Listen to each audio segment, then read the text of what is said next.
Bonjour, bienvenue sur mon Instagram Hypnose Mincir. Il y a quelque temps de cela, dans ma story, j'avais posé la question: qu'est-ce que vous attendiez de ma page Hypnose Mincir? Et j'avais eu des réponses. Quelles sont les questions que j'avais eues? C'était: c'est quoi l'hypnose? Comment cela fonctionne-t-il? Est-ce que tout le monde est réceptif à l'hypnose? Comment est-ce qu'on sait qu'une séance d'hypnose fonctionne? En hypnose, par rapport au poids, comment travaille-t-on?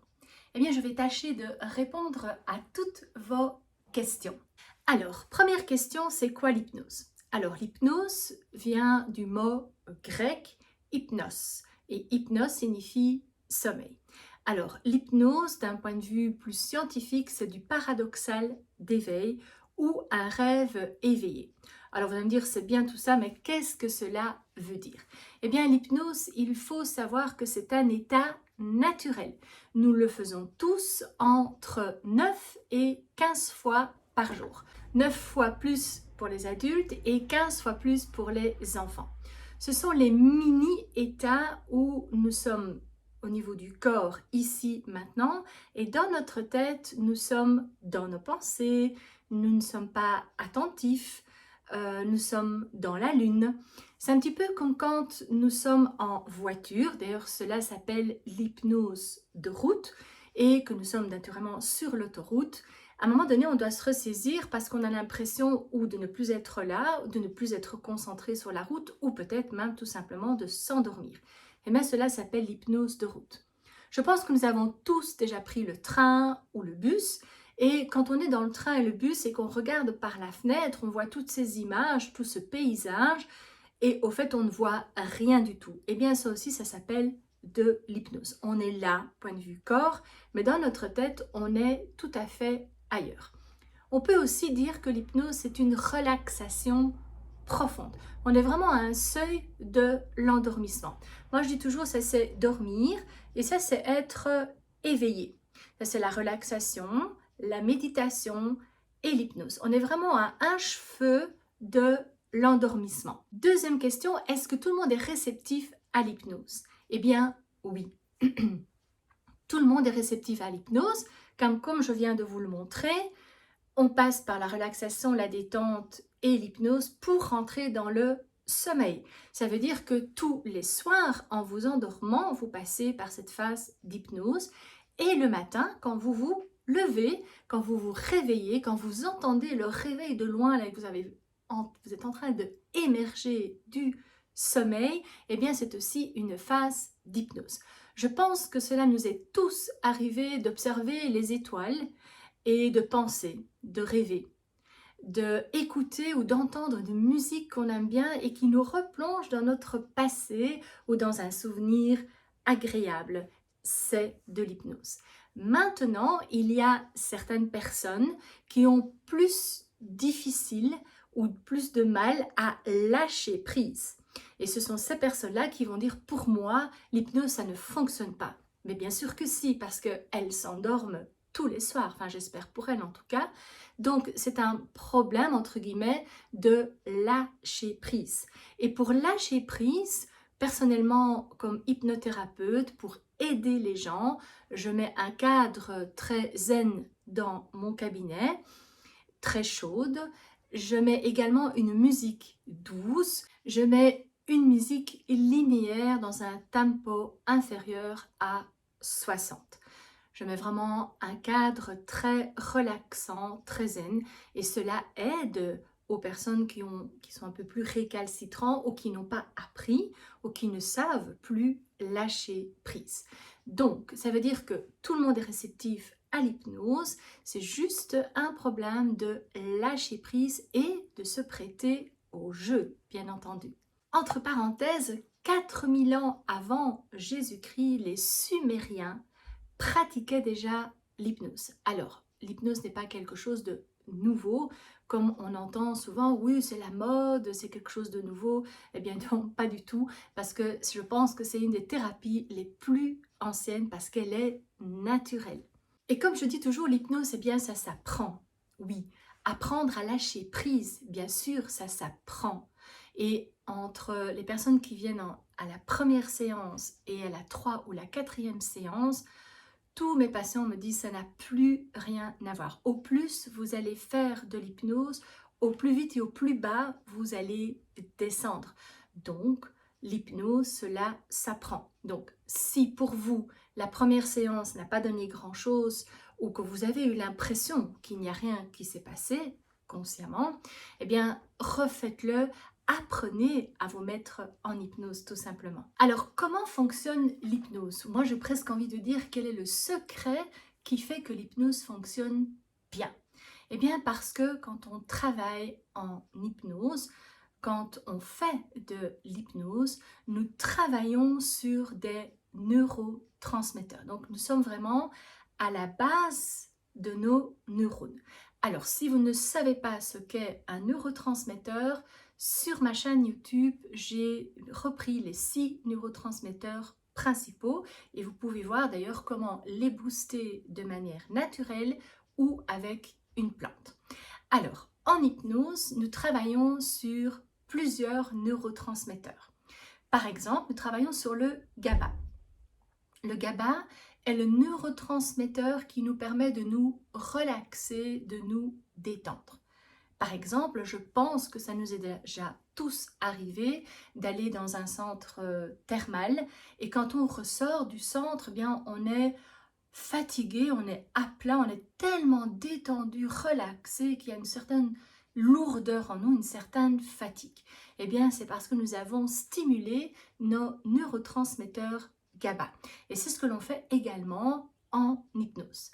Quand on prend, pour comparer un anxiolytique ou un antidépresseur ou un Xanax, eh bien ça aussi agit sur le neurotransmetteur GABA. C'est pour ça qu'on est plus détendu, plus zen. En hypnose, nous travaillons également sur le neurotransmetteur glutamate. Et le glutamate, il est vraiment là pour stimuler notre mémoire.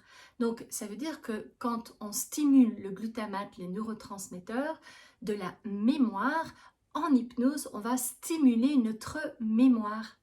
Ce qui veut dire qu'avec les suggestions que l'hypnothérapeute va donner, nous allons aussi contrôler l'information et la mémoriser. Le troisième neurotransmetteur sur lequel nous travaillons en hypnose, c'est l'ocytocine. Et l'ocytocine est le neurotransmetteur qui permet de oublier des anciennes expériences et procurer de l'empathie. Elle a la faculté d'oublier les douleurs, comme par exemple une femme après un accouchement, elle oublie la douleur et elle aime son enfant. Eh bien ça c'est l'ocytocine, le neurotransmetteur ocytocine qui permet cela. L'ocytocine nous aide aussi dans le fait que le patient oublie les anciens schémas et va se diriger beaucoup plus facilement vers de nouvelles expériences, de nouveaux schémas. Autre neurotransmetteur que nous stimulons quand nous faisons de l'hypnose, c'est l'acétylcholine. Et l'acétylcholine, elle permet de mieux apprendre et elle permet aussi d'avoir une mémoire rapide. Vous vous rendez compte tout ce que l'on fait quand on est en hypnose. Ce qui veut dire que en faisant une séance d'hypnose, vous travaillez sur les neurotransmetteurs de la mémoire, du changement, de l'apprentissage et de la relaxation, la détente. C'est tout un programme. Alors, autre question que vous m'aviez posée, c'est comment savoir si l'hypnose a agi sur nous? Eh bien, il faut savoir que, comme je viens de vous le dire, l'hypnose agit directement sur les neurotransmetteurs. Il y aura un changement rapide. Alors, maintenant, certains objectifs sont très complexes et j'ai envie de dire c'est un gros sac où il y a tous des petits sacs dedans. Donc en travaillant sur une séance, on va peut-être enlever un petit sac, mais il y a encore d'autres petits sacs dans ce sac à travailler. Donc vous allez voir un changement, mais parfois c'est à petite dose. Donc tout dépend de votre objectif et tout dépend aussi si la séance a bien ciblé votre objectif. En tout cas, quand vous rentrez en hypnose, vous le ressentez. Donc il y a certains symptômes physiques, un peu comme quand on s'endort. le rythme cardiaque ralentit, certaines personnes ont chaud ou ont froid et on a cette sensation d'apesanteur, de lourdeur et on est juste bien, on n'a pas envie de bouger et voilà, on a envie de rester dans cet état. Après la séance, certaines personnes, deux choses, ou se sont hyper dynamisées par la séance, ou d'autres personnes ont besoin tout simplement d'aller faire dodo, d'aller dormir parce qu'ils sont fatigués. Alors je vais vous faire un petit exercice de quoi vous mettre en confiance. Alors vous vous installez confortablement, ou vous vous couchez, ou vous vous asseyez dans un fauteuil, peu importe.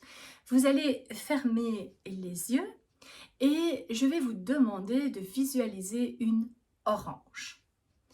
Vous visualisez l'orange dans votre tête. J'aimerais que vous regardez la couleur de votre orange, la forme de votre orange, éventuellement l'odeur de votre orange. Et après, je vais vous demander de faire exactement la même chose, mais cette fois-ci, vous allez visualiser une tomate. Alors, vous décrivez vraiment cette tomate dans votre tête, la forme de votre tomate, la texture de votre tomate, la couleur de votre tomate, le poids de la tomate dans votre main. Eh bien, cet exercice permet tout simplement de vous mettre en confiance, car en faisant cela, eh bien, vous étiez déjà sous une forme de hypnose. Parce que dans votre corps est là, pardon, mais votre pensée, elle est tout à fait ailleurs. Elle est dans un premier temps dans l'orange et dans un deuxième temps la tomate. Alors, autre question, c'est comment fonctionne une séance d'hypnose? Eh bien, tout d'abord, vous prenez rendez-vous par SMS ou par mail, ou éventuellement vous achetez en ligne un des programmes que j'ai sur mon site internet. La première séance, nous prenons contact.